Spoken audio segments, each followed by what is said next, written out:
చంద్రబాబు నాయుడు గారి యొక్క ప్రభుత్వ ప్రధాన లక్ష్యం, ఆశయం, వాళ్ళ దృష్టి అంతా అమరావతి మీద కేంద్రీకృతమై ఉంటుంది అన్నది ముమ్మాటికి నిజం. అది వాళ్ళు కూడా ఏం దాచిపెట్టుకోరు.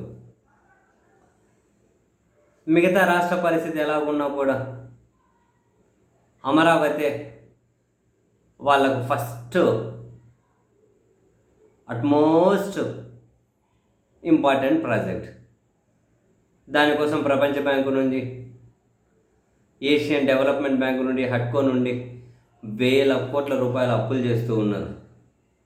అయితే అమరావతి చుట్టూ వాళ్ళు ప్రధానంగా వాళ్ళ దృష్టి కేంద్రీకృతం చేసుకొనియండి.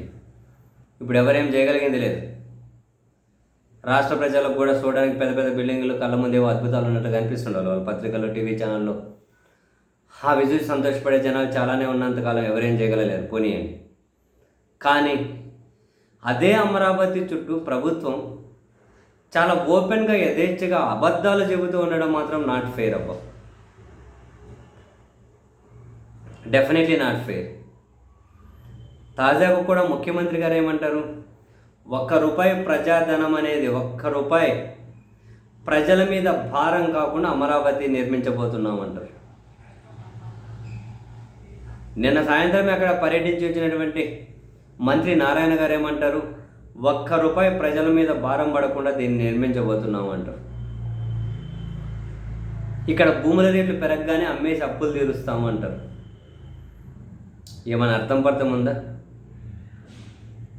వేల కోట్ల రూపాయలు విదేశీ బ్యాంకుల నుంచి అప్పు చేసి ప్రజల మీద భారం పడలేదంటారేంటి? అంటే విదేశాల నుంచి అప్పులు ఎవరి పేరు మీద చేస్తున్నారు? జనం పేరు మీదే కదా. CRDA ప్రభుత్వం కట్టాలి. అసలు ఆంధ్రప్రదేశ్ ప్రభుత్వం కట్టలేకపోతే కేంద్ర ప్రభుత్వంగా మేము కడతామని కేంద్రం షూరిటీ ఇచ్చే కదా విదేశీ బ్యాంకులు ఇక్కడ అప్పులు ఇస్తూ ఉన్నాయి. కేంద్రం షూరిటీ అదే కదా. ఆంధ్రప్రదేశ్ అప్పులు కట్టలేకపోతే ఏపీకి పన్నుల వాటలు రావాల్సింది మీకు మళ్ళీ ఇస్తామని చెప్పే కదా వాళ్ళు కానీ షూరిటీ ఇచ్చారు. సరే, వీళ్ళు భూముల రేట్లు పెరిగితే అమ్మి ఎప్పుడు కడతారు? ఎప్పుడు భూముల రేట్లు పెరిగేది? అక్కడ భూముల రేట్లు పెరగాలంటే ఏం చేయాలి? భూములు అమ్ముదాం అనుకుంటున్నారు అక్కడ చాలామంది, ఫ్లాట్లు అవి కొనేవాళ్ళు లేరని చెప్పి వాళ్ళ పత్రికలో, టీవీ ఛానల్లో రోజు మొత్తుకుంటున్నాయి కదా. ఆ రేట్లు ఎప్పుడు పెరుగుతాయి? ఏం పెరుగుతాయి? ఎప్పుడు అవి అమ్మేది? వడ్డీలు తీసుకుంటేనే కట్టడం అయితే మొదలెట్టాలి కదా.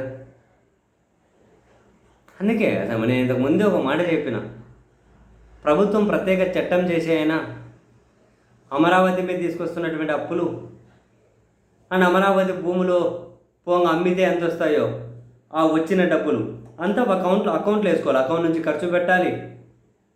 అమరావతి మీద ఏం లాభాలు వస్తున్నాయి ఆ లాభాలే అక్కడ బ్యాంకులు కట్టుకుంటూ పోవాలి.